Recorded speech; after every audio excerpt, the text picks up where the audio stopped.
Hello everyone, DCB here, and welcome to another discussion video. In this discussion video I'd like to talk about the fact that quite a lot of shops are still closed.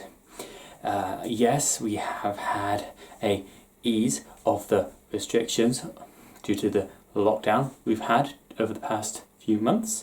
The new rules are we can exercise as much as we like. Can obviously still exercise with the people that we share our household with. We can now play sports with the people in our household. We can meet up with people from other households, but we have to maintain a 2-meter gap. We still cannot go to restaurants, pubs, clubs, places like that. We cannot have large meetings of people, and we still can't go places on holiday. I have a slight issue with this, because even during lockdown period where only essential exercise once a day, essential shopping, and only travelling to work for key workers was in place, the 2-meter social distancing gap didn't really seem to exist even down here in Exeter, which is a less heavily dense populated area than some other places in the United Kingdom. People think that they know what 2-meter gap is for those people that did try to observe it, and of course those were those that didn't try to observe it. I myself have done my best to observe the 2-meter gap where at all possible. Sometimes, however, it has been impractical or unsafe for me to do so.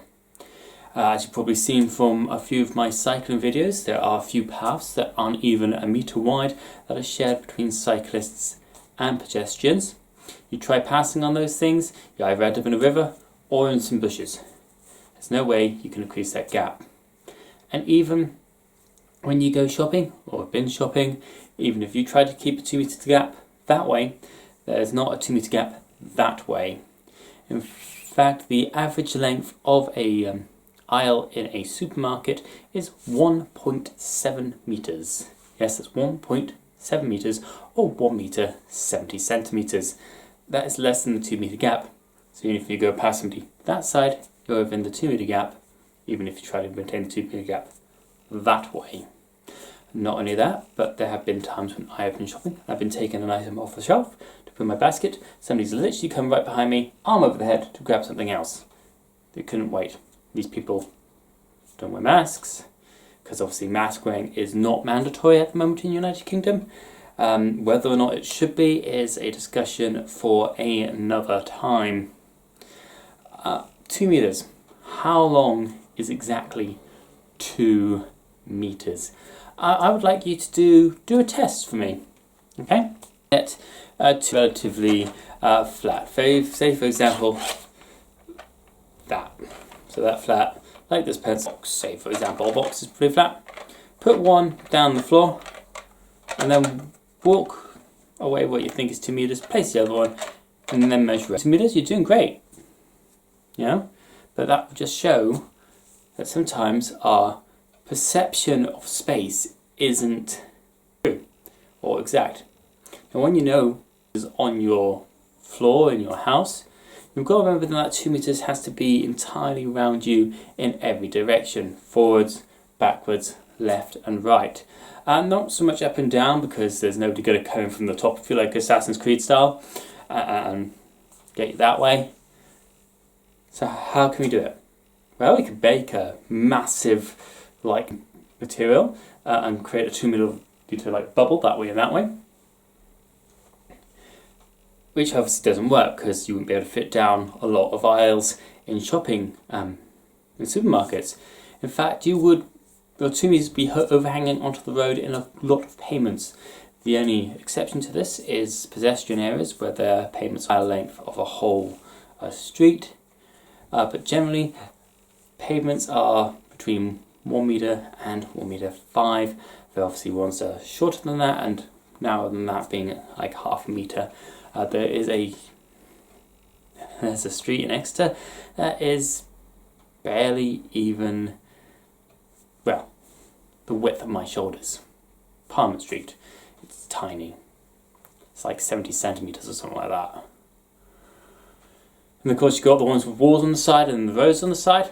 You can't exactly go over the road and down you because there's a lot more traffic on the road as more people are going back to work. Speaking of going back to work, are you able to maintain a 2 metre distance from the people at work? No. Very unlikely. Are you being provided with personal protection equipment to make sure that you are protected? Some places yes, some places no. Are they supplying masks? Are they supplying gloves for you to wear at your work? Have they provided screens or anything like that if you're working in retail? Now, some retail establishments weren't able to get the screens in until the 3rd week of April. These are the ones that remained open during the lockdown as they were deemed essential and key services. Supermarkets, garages, etc. Some of them didn't even provide gloves or facial masks to their particular staff, expecting them to get them their own if they wanted them to have them.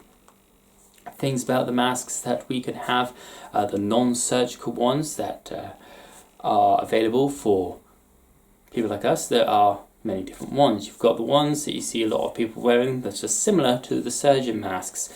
These ones only stop a minute amount of the virus coming out of you. They will still get the virus out of it, and they will still let the virus in because of the way that they're manufactured. Not as tightly sealed as the surgical masks. If you actually see a surgical mask for sale, do not buy them. The health services are struggling enough as it is. The best ones that you possibly can get for just general purposes are the carpenter masks, the one fit over here in a circle. They have a higher filtration level because they're designed to stop fine grains of dust, of wood, of metal going into your body on the microscopic level. They're probably the best ones that you can get that are non-surgical. In my opinion, I really do want to get masks, that you look into it yourself. You have your own study into what mask is best for you if you want to wear masks. Gloves, you can get disposable gloves or washable gloves. Disposable ones obviously you get rid of once you've been out and got your shopping. That of course will end up being more expensive in the long run, while washable gloves you'd have to literally chuck in the wash as soon as you're done, if you're that worried of course about the current pandemic that is still ongoing. But that's the thing, isn't it? Not a lot of us are concerned. A lot of us were concerned even when it was at the height of its peak. People are still dying daily from it. The figures are still not 100% accurate from the reports that we're getting. Remember that most of, in fact, 99.9% of the deaths recorded by the government figures are only deaths recorded from hospitals, not care homes or private accommodations.